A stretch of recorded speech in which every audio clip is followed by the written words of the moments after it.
On va aller rejoindre Charles sur la passerelle. Charles, aujourd'hui, on va parler de montée et de descente, des petites montées et des grandes descentes. Petite montée, grande descente. Évidemment, avant de faire des grandes montées et de grandes descentes, il faut commencer par petit. Il faut bien comprendre la base et la technique. Pour commencer, on ne s'en va pas à l'aveuglette. Il faut bien connaître le terrain, l'environnement, aller le marcher au préalable pour savoir qu'est-ce qu'il y a en haut, est-ce qu'il y a un trou, est-ce qu'il y a un objet qui va m'empêcher de passer.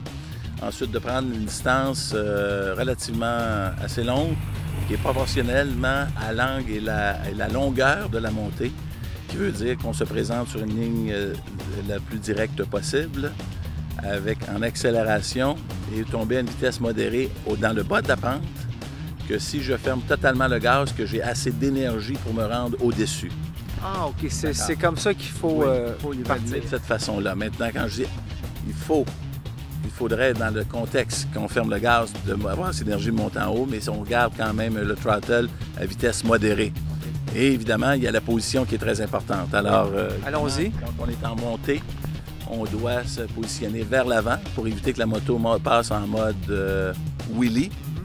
Et évidemment, quand on fait la descente, on doit mettre le poids vers l'arrière pour stabiliser la moto. Et quand on descend, évidemment, il faut descendre à vitesse modérée et contrôlée. Donc, il faut moduler sur la clutch et moduler sur le frein avant et arrière. Et tout ça, ça prend à l'école de sécurité active. Ça ne se passe pas nécessairement en 2 minutes.